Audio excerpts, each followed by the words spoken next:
Hello students, आज हम लोग फिर से चलते हैं न्यूट्रिशन में। न्यूट्रिशन में हम लोगों ने अभी तक पढ़ा mode of nutrition, autotrophic mode of nutrition and heterotrophic mode of nutrition. Autotrophic mode of nutrition में प्लांट्स हो गए जिसमें फोटोसिंथेसिस होता है, और कुछ एल्गी और बैक्टीरिया भी हैं जो फोटोसिंथेटिक होते हैं जिनमें क्लोरोफिल प्रेजेंट होता है, या कुछ बैक्टीरिया कीमोसिंथेटिक भी होते हैं, बट फिर भी दोनों ऑटोट्रॉफ ही होते हैं। इसके बाद हो जाएगा मोड ऑफ न्यूट्रिशन में second type heterotrophic mode of nutrition, जिसमें हो जाएंगे parasitic type, saprophytic type, holozoic type, और एक टाइप और जो कि हेटरोट्रोफिक न्यूट्रिशन के टाइप में ही आता है, दैट इज सिम्बायोसिस। तो ये heterotrophic nutrition, algae and bacteria, इसको मैं छोड़ दे रही नेक्स्ट वीडियो के लिए। अभी मैं सीधा चल रही ऑटोट्रोफिक मोड ऑफ न्यूट्रिशन में मेन जो है प्लांट्स का, उसमें, and that process is photosynthesis. Photosynthesis ये आपके बोर्ड पे लिखा हुआ है। यहाँ पे मैं दो डेफिनेशन लिखी हूँ फोटोसिंथेसिस की, दो इक्वेशन, केमिकल इक्वेशन भी लिखी हूँ। क्यों, ये मैं अब स्टार्ट करती हूँ बताना आपको। तो चलिए देखिए, ये फर्स्ट डेफिनेशन तो है, photosynthesis is a process in which certain carbohydrates are synthesised from CO2 and water.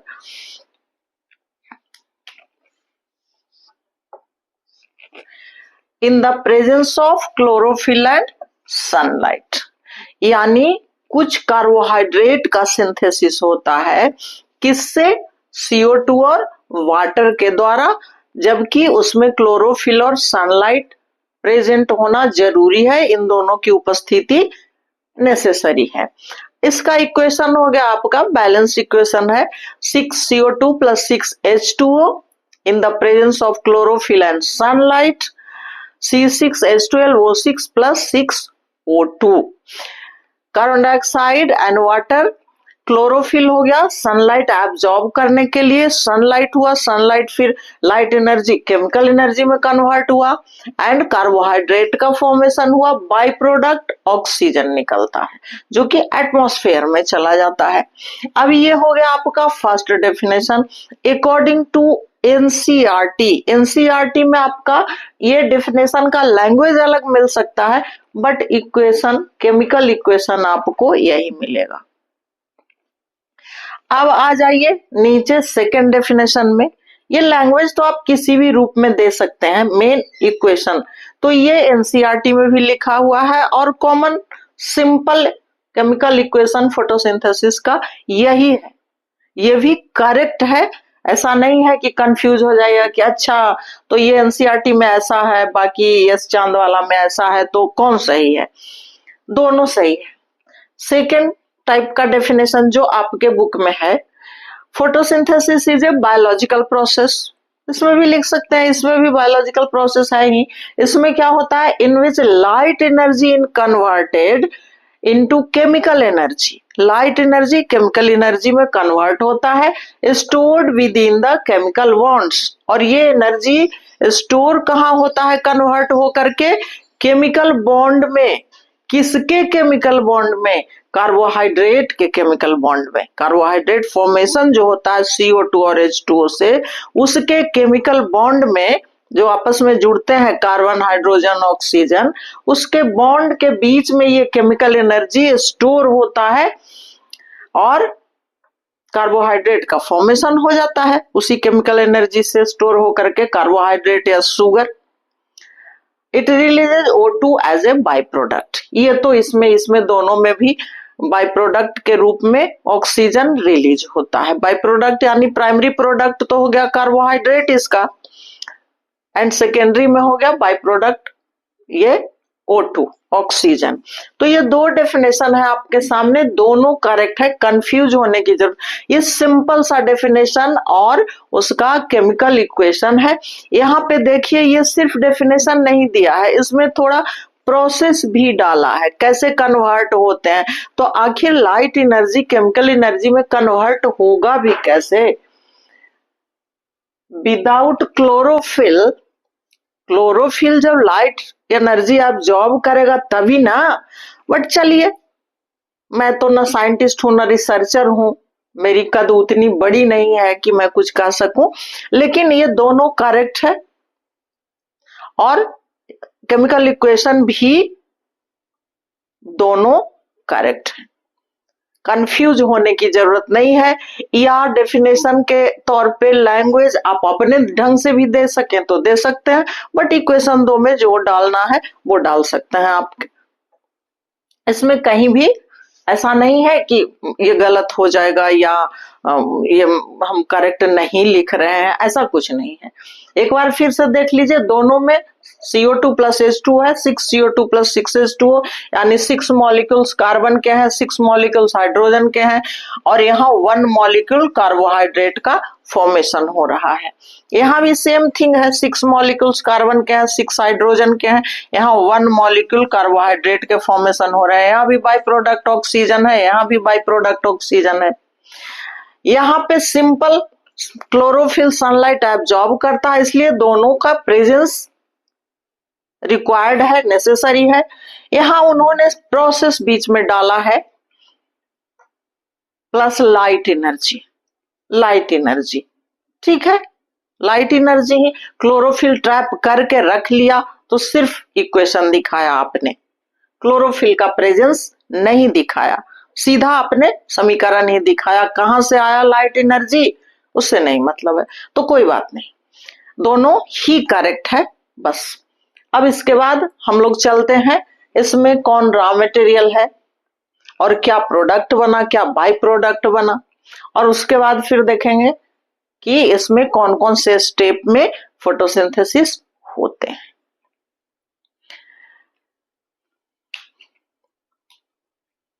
इसको मैं मिटा रही, थोड़ा प्रॉब्लम है मेरे साथ, बोर्ड छोटा पड़ गया है इसलिए।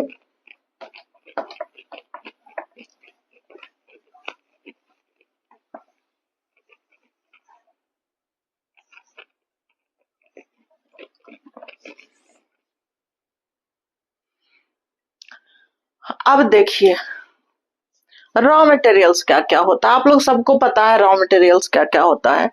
तो इसमें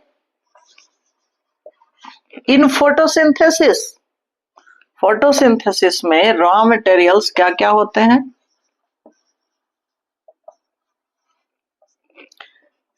CO2 एंड H2O, ये दोनों इसके कच्चा माल हैं जिनसे कि खाना पकता है इनका, और उसमें जरूरत किसकी है, लाइट एनर्जी की। लाइट एनर्जी ट्रैप कौन करता है, एब्जॉर्ब कौन करता है, क्लोरोफिल, जो कि प्लांट्स में प्रेजेंट होते हैं। तो इन लोगों को भी अलग अलग थोड़ा सा देख लेते हैं। ऐसे आई नो ये वेल नोन है आप लोग सबके लिए, CO2, CO2 कहाँ होता है, एयर में, प्रेजेंट इन एयर।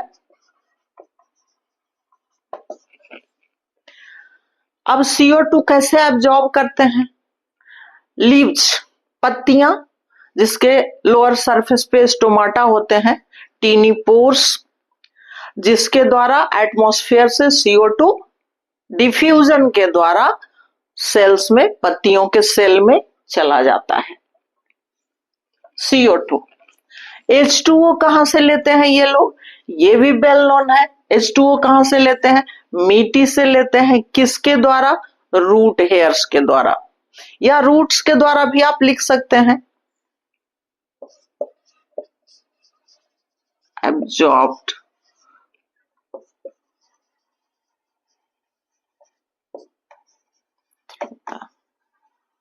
रूट्स, है ना।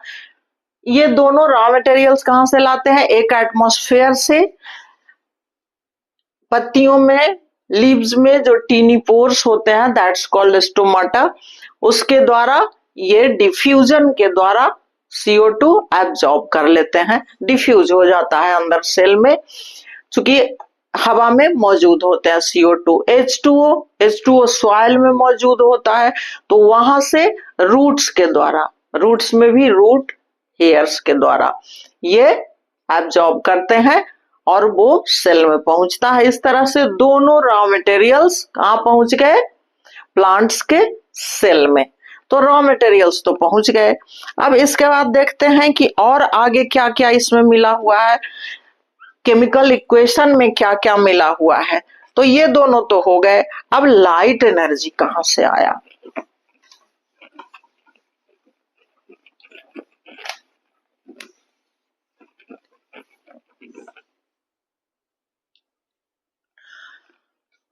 अब देखिए, ये दो रॉ मटेरियल्स हो गए। इसके बाद क्या है? क्लोरोफिल। ये एंड चूंकि अब रॉ मटेरियल में काउंट नहीं करेंगे उसको हम, इन दोनों के अलावे और क्या क्या चाहिए? Light energy.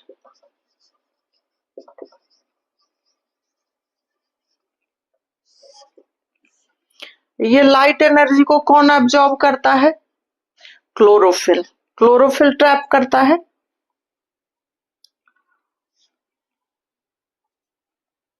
Light energy required for the process photosynthesis.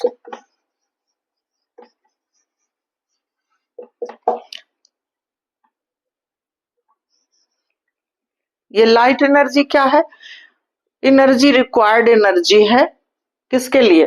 Process, photosynthesis process के लिए। प्रोसेस को करने के लिए एनर्जी की जरूरत होती है, लेकिन कच्चा माल के रूप में CO2 एंड H2O ही है। आपको रोटी बनाना है, आटा ही चाहिए, भात बनाना है, चावल ही चाहिए, या कुछ भी मकान बनाना है तो इसमें भी रॉ मटेरियल आपके बालू हो जाएंगे, सीमेंट हो जाएंगे, ईंट हो जाएंगे। दीवार तो रेडी हो जाएगा, मकान तो बन के रेडी हुआ। और उसके लिए क्या चाहिए? लेबर चाहिए, मिस्त्री चाहिए। तो ये दोनों रॉ मटेरियल्स हो गए, और ये light energy required energy for the process of photosynthesis. अब क्लोरोफिल भी चाहिए इसको। क्लोरोफिल क्यों? क्लोरोफिल जो लाइट एनर्जी एब्जॉर्ब करता है। और ये कहाँ होता है? क्लोरोफिल प्रेजेंट इन, ये sorry, green pigment.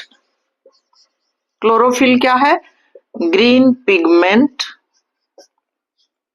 of chloroplast. Green pigment of chloroplast present in plant cells.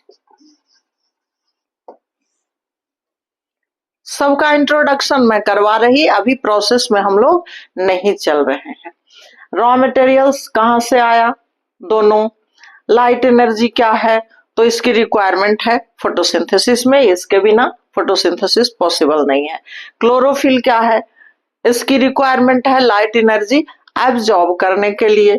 आप बोलेंगे आपने एब्जॉर्प्शन नहीं लिखा, प्रोसेस में डालूंगी उसको। यहाँ बस इंट्रोडक्शन दे दे रही। Green pigment of chloroplast present in plant cells. Plant cell के क्लोरोप्लास्ट में ग्रीन कलर का ये पिगमेंट है। थोड़ा सा लिख दूं,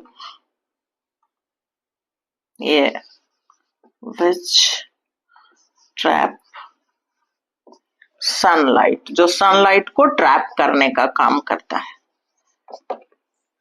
सनलाइट हो गया। इसके बाद आपका C6H12O6, ये आपका कार्बोहाइड्रेट या शुगर है। कार्बोहाइड्रेट या शुगर है ना। इक्वेशन में प्रोडक्ट के रूप में क्या है? कार्बोहाइड्रेट या शुगर। ये हो गया आपका प्रोडक्ट। Main product. मूल रूप से फोटोसिंथेसिस में क्या मिला हमको? कार्बोहाइड्रेट या शुगर। और ऑक्सीजन क्या हो गया? बाय प्रोडक्ट, यानी उसके साथ साथ एक और प्रोडक्ट मिला, दैट इज ऑक्सीजन, O2। ये हो गया बाय प्रोडक्ट।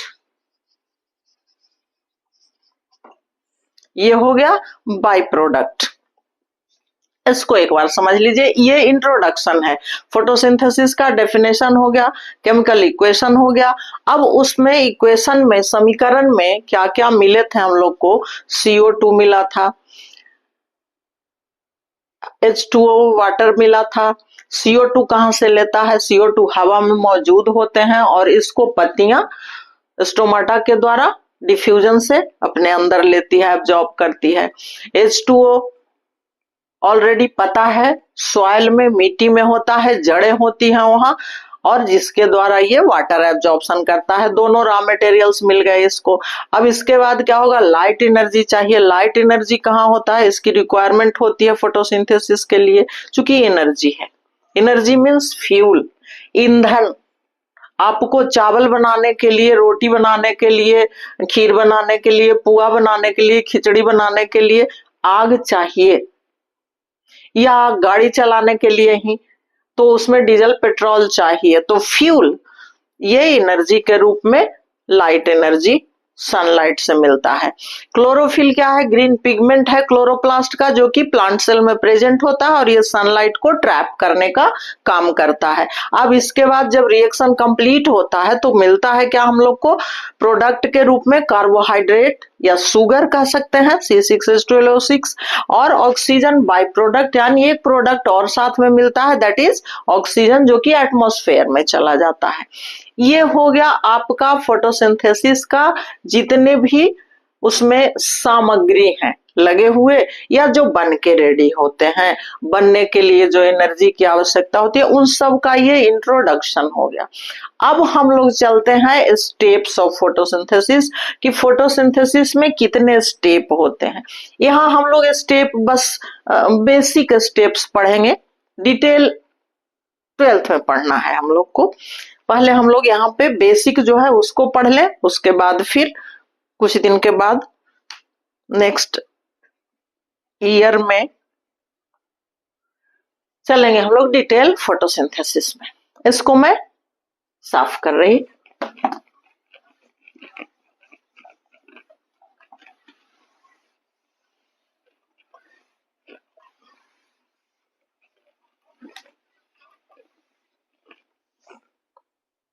अब देखिए, हम लोग का डेफिनेशन हो गया फोटोसिंथेसिस का, केमिकल इक्वेशन हो गया या केमिकल रिएक्शन हो गया, उसमें जितने भी रॉ मटेरियल प्रोडक्ट थे वो हो गए।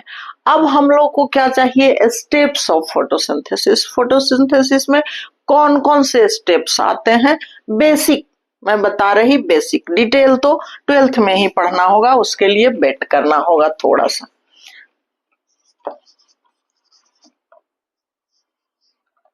Steps of photosynthesis.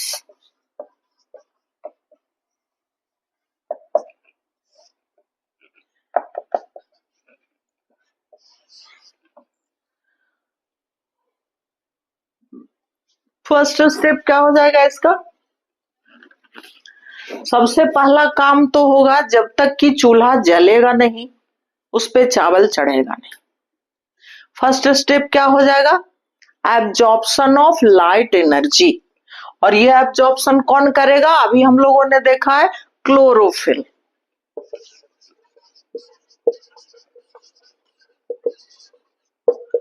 Absorption of light energy.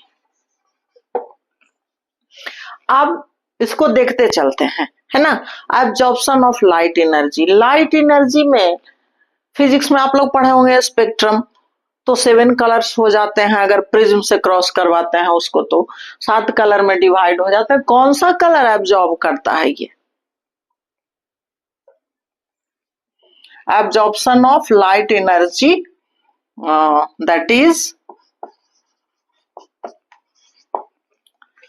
that is red and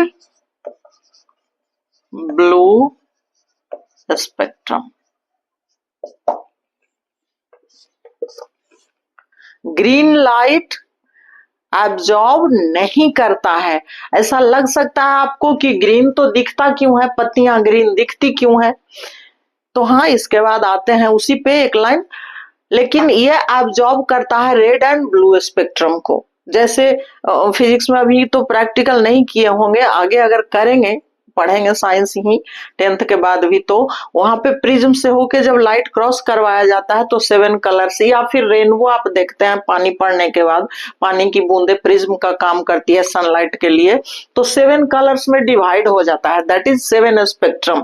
उसमें से रेड एंड ब्लू लाइट को या रेड एंड ब्लू स्पेक्ट्रम को यह एब्जॉर्ब करता है और ग्रीन लाइट को रिफ्लेक्ट कर देता है, इसलिए हमें ग्रीन दिखाई पड़ता है। क्योंकि हमको अंधेरे में दिखाई नहीं पड़ता, क्योंकि कोई भी वस्तु से होकर के लाइट जब रिफ्लेक्ट होकर के हमारे आंखों तक के पहुंचता है तभी हम उसको देख पाते हैं, इसलिए अंधेरे में देख नहीं पाते जब तक कि लाइट ना पड़े किसी वस्तु पे। तो यहाँ भी ये दोनों तो एब्जॉर्ब हो जाता है, ये तो रिफ्लेक्ट होकर हमारी आंखों तक आता नहीं, इसलिए हम देखते नहीं। लेकिन ग्रीन कलर जो है वो लाइट पड़ते ही वो ग्रीन कलर रिफ्लेक्ट हो जाता है, वो एब्जॉर्ब नहीं होता, इसलिए हम लोग को देखने में पत्तियां पेड़ पौधे हरे दिखते हैं, क्योंकि हमारी आंखों तक ग्रीन कलर ही पहुंचता है रिफ्लेक्ट होकर के, ये दोनों तो एब्जॉर्ब हो जाता है, यानी मूल रूप से यही दोनों कलर एब्जॉर्ब होते हैं। तो फर्स्ट स्टेप हो गया फोटोसिंथेसिस का, absorption of light energy, and that is red and blue spectrum, यही दोनों ग्रीन लाइट रिफ्लेक्ट कर जाता है, इसलिए ग्रीन दिखाई देता है। एब्जॉर्प्शन इन्हीं दोनों लाइट का होता है। अब जब लाइट का एब्जॉर्प्शन हो गया तब क्या होता है इसका कन्वर्जन, है ना, लाइट एनर्जी केमिकल एनर्जी में कन्वर्ट होता है।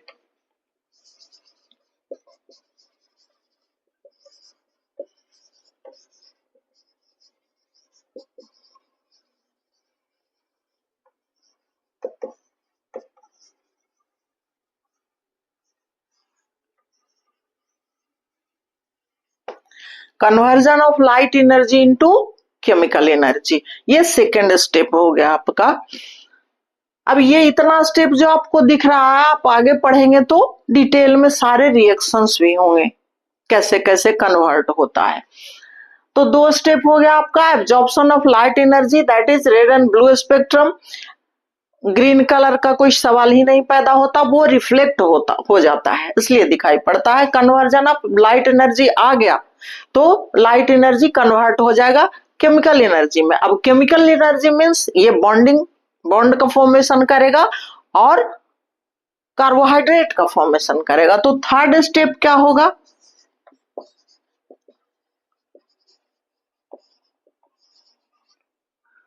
डिसोल्यूशन ऑफ वाटर, या कह सकते हैं स्प्लिटिंग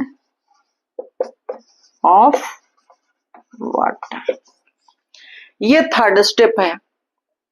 लाइट एनर्जी आप जॉब कर लिया, क्लोरोफिल दे दिया, लो भाई कन्वर्ट करो इसको, तो कन्वर्ट हो गया लाइट एनर्जी केमिकल एनर्जी में। अब ये बॉन्ड में एनर्जी के फॉर्म में कहीं पे स्टोर होगा, तो अब इसके लिए क्या होता है, CO2 तो है प्लस H2O है, और हमको मिल रहा है C6H12O6, यानी कार्बन भी मिल रहा है, हाइड्रोजन भी मिल रहा है, ऑक्सीजन भी मिल रहा है।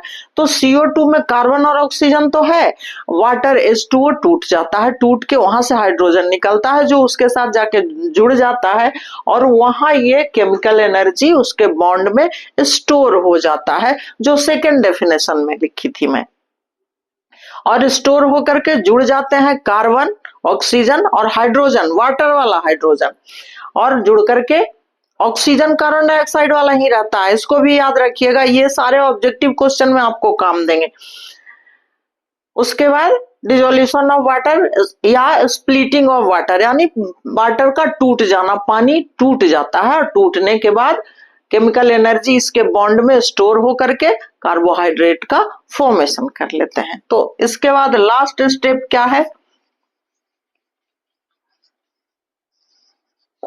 Reduction of CO2 by hydrogen to form carbohydrate.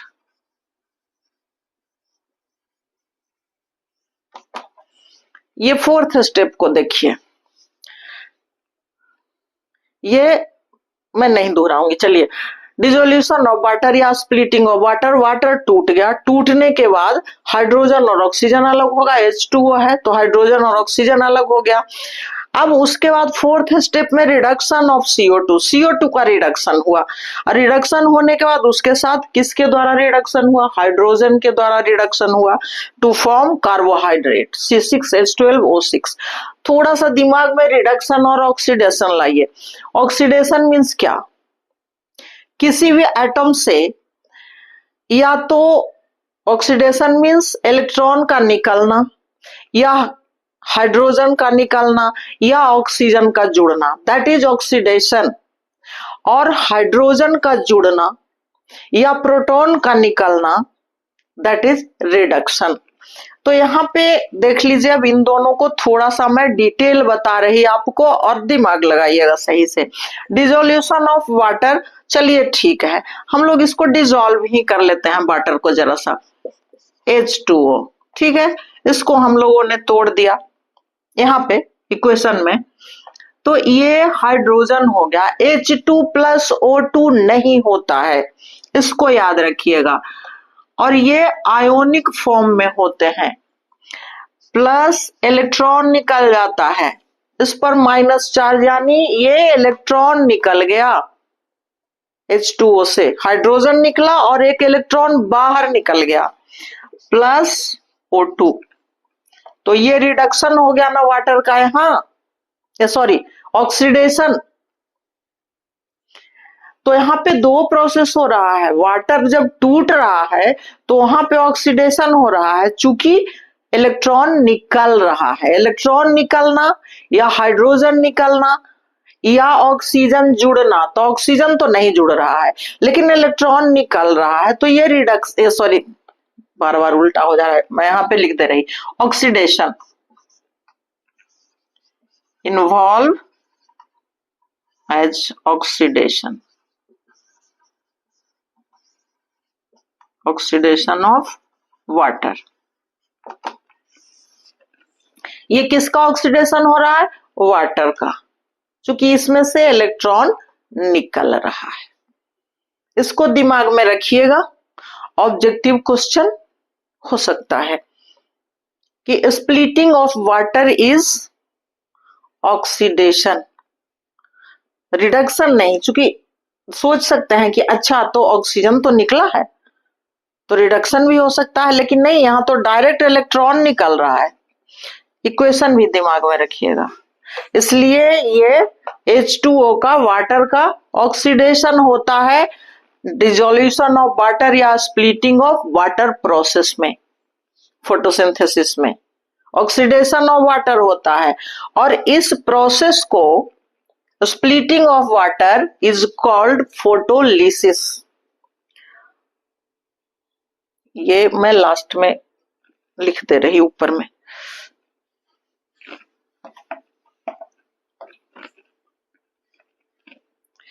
इसका तीसरा का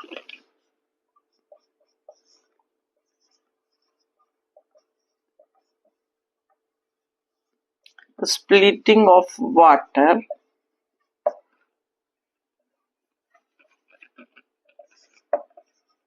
is called splitting of water in photosynthesis. In photosynthesis is called photolysis. मैं मिटाना नहीं चाह रही। इसका तीसरा, फिर से इसको एक बार समझिए, ये दोनों तो क्लियर है, ठीक है ना, लाइट एब्जॉर्ब किया रेड एंड ब्लू और फिर उसको केमिकल एनर्जी में कन्वर्ट कर दिया। अब ये कहाँ जाके जमा होगा, हम लोग डेफिनेशन में पढ़े हैं कि कार्बोहाइड्रेट फॉर्मेशन में उसके बॉन्ड में जमा होता है, तो तुरंत फिर अब कार्बोहाइड्रेट फॉर्मेशन कहाँ से होगा, CO2 तो है बट उसको हाइड्रोजन चाहिए, तो वाटर तुरंत टूट जाते हैं, हाइड्रोजन आयन हो जाते हैं, इलेक्ट्रॉन अलग होता है और ऑक्सीजन बाय प्रोडक्ट यहीं पे अलग हो जाता है।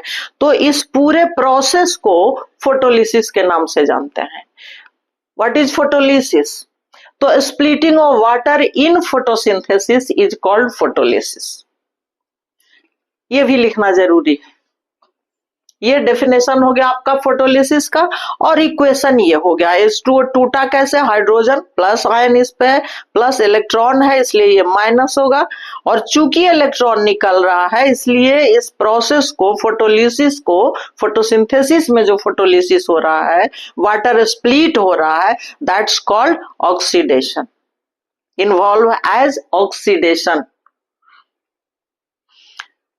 अब आ जाइए, हाइड्रोजन निकल गया, हमको मिल गया, तो अब तुरंत फिर रिडक्शन हो जाएगा। इसका उल्टा केमिस्ट्री में पढ़िएगा तो याद होगा, रिडक्शन में फिर क्या होता है,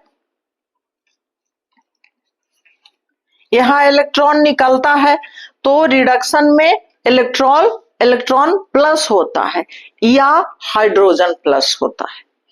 तो यहाँ पे CO2 के साथ हाइड्रोजन मिल जाते हैं और फिर इसके बाद ये बना लेते हैं कार्बोहाइड्रेट C6H12O6। और इनके बीच जो बॉन्ड बनता है उस बॉन्ड में ये केमिकल एनर्जी स्टोर हो जाता है और यही एनर्जी फिर याद कीजिए रेस्पिरेशन में कार्बोहाइड्रेट का ब्रेकडाउन होता है और जिससे फिर से ATP रिलीज होता है जो आइदर प्लांट और एनिमल बॉडी उसका यूज करते हैं। यहाँ भी ATP के फॉर्म में ही होता है। ये जितना भी आप 4 स्टेप्स में देख लिए, ये आपको 12 स्टेप्स में भी नहीं बल्कि 3 अलग अलग प्रोसेस भी हैं, तो अलग अलग मिलेंगे, कहाँ ATP का फॉर्मेशन हुआ, कहाँ NADPH का फॉर्मेशन हुआ, तो उतना नहीं जाना हमको। प्रोसेस में सीधा याद रखना 4 स्टेप्स हैं। Absorption of light energy, that is red and blue spectrum. दूसरा conversion of light energy into chemical energy. अब केमिकल एनर्जी यही ATP के फॉर्म में होता है। अब इसको ये निकल गया तो ऐसा नहीं है कि अलग अलग प्रोसेस होता है, तो कंटिन्यू चलते रहता है विद इन सेकेंड। तो ये जैसे ही एनर्जी निकला, वाटर स्प्लिटिंग हो जाएगा, पानी टूट जाएगा, हाइड्रोजन अलग हो जाएगा और हाइड्रोजन कार्बन डाइऑक्साइड के साथ मिल करके उसमें केमिकल एनर्जी से बॉन्डिंग बना करके कार्बोहाइड्रेट का फॉर्मेशन कर लेगा और प्रोसेस कंप्लीट हो जाएगा। बाय प्रोडक्ट के रूप में ऑक्सीजन बाहर निकल जाता है। अब आप पूछिएगा इलेक्ट्रॉन का क्या होता है, तो यहाँ नहीं पूछिए, इलेक्ट्रॉन ट्रांसफर होते हैं कई स्टेप्स में, उसकी जरूरत नहीं है यहाँ पे इतने याद रखना है। और ये डिसोल्यूशन ऑफ वाटर या splitting of water in photosynthesis is called photolysis. अब splitting of water is oxidation, process of oxidation. And इसके बाद वाटर स्प्लिटिंग के बाद रिडक्शन प्रोसेस भी हो गया। कहीं भी जब ऑक्सीडेशन होगा तो रिडक्शन भी होगा, रिडक्शन होगा तो ऑक्सीडेशन ही होगा। तो तुरंत यहाँ टूट करके इलेक्ट्रॉन निकला, ऑक्सीडेशन हुआ और तुरंत फिर ये हाइड्रोजन जाके CO2 के साथ जुड़ गया तो रिडक्शन हो गया। इसके बाद कार्बोहाइड्रेट का फॉर्मेशन कर लिया, बाय प्रोडक्ट तो ऑलरेडी निकला हुआ है ही, ऑक्सीजन। तो ये आपका प्रोसेस फोटोसिंथेसिस का कंप्लीट हो गया। और यहाँ कार्बोहाइड्रेट के बॉन्ड्स के बीच में फिर ATP स्टोर है, रेस्पिरेशन में फिर तोड़ के इसको यूज कीजिए। यही आपका प्रोसेस है फोटोसिंथेसिस। 2 डेफिनेशन हमने लिखाया लैंग्वेज में, बस एक बार रिपीट कर दे रही हूं भर वाली। वो दोनों डेफिनेशन में कुछ भी आप अपने तरफ से भी लिख सकते हैं, लैंग्वेज दे सकते हैं, इक्वेशन दोनों सही है। एक NCERT का, एक S चांद का है, या YouTube पर भी मिलेगा आपको। तो नए नए लोग नया नया समीकरण, लेकिन दोनों करेक्ट है, कंफ्यूज नहीं होना है। उसके बाद क्या क्या समीकरण में है, वाटर कहाँ से आता है, CO2 कहाँ से आता है, क्लोरोफिल क्या है, सनलाइट कौन सा एब्जॉर्ब होता है, चलिए वो सारे हो गए। उसके बाद उसका स्टेप्स है, तो first step absorption of light energy. Light energy कौन एब्जॉर्ब करता है, क्लोरोफिल एब्जॉर्ब करता है, और वो किस कलर का, तो red and blue spectrum. Green इसलिए दिखता है कि ग्रीन लाइट रिफ्लेक्ट हो जाता है, एब्जॉर्ब नहीं होता है। सेकेंड है conversion of light energy into chemical energy, जैसे ही एब्जॉर्ब हुआ तुरंत कन्वर्ट हो जाता है केमिकल एनर्जी में। केमिकल एनर्जी में जैसे ही कन्वर्ट हुआ ATP के फॉर्म में या NADPH के फॉर्म में, NADP के फॉर्म में, तो फिर उसको अब चाहिए बॉन्डिंग बनाने के लिए कुछ, तो वहां पे फिर तुरंत वाटर टूट जाते हैं, और ये वाटर जो फोटोसिंथेसिस में टूटता है इस प्रोसेस को फोटोलिसिस कहते हैं। यहाँ पे आपको डेफिनेशन हमने लिख दिया। अब इसमें टूटता है कैसे, H2O, तो H2 प्लस O2 नहीं होता, hydrogen plus electron plus O2 by product हो गया, और ये हाइड्रोजन आयोनिक फॉर्म में है, चूंकि इलेक्ट्रॉन भी बाहर निकल गया है, तो प्लस रह गए, माइनस निकल गया। अब ये हाइड्रोजन जो है नेक्स्ट स्टेप में इसका रिडक्शन हो जाता है, यानी CO2 के साथ हाइड्रोजन मिल जाते हैं, reduction of CO2 by hydrogen to form carbohydrate, और ये केमिकल एनर्जी यही दोनों का बॉन्ड बनाने में उसके बीच में यूटिलाइज हो जाता है या स्टोर हो जाता है, तो आपका बन गया कार्बोहाइड्रेट प्लस O2। ये हो गया आपका फोटोसिंथेसिस। अभी बहुत कुछ बाकी है, नेक्स्ट ये वीडियो में मैं डालूंगी। अभी तो हेट्रोट्रॉप्स भी बाकी है, लेकिन अभी शायद आप लोग का फर्स्ट पीरियोडिक एग्जाम भी आने वाला है, इसलिए मैं सोची प्रोसेस को पहले बता दूं। आज इतना ही, बाकी अगले वीडियो में। थैंक्स।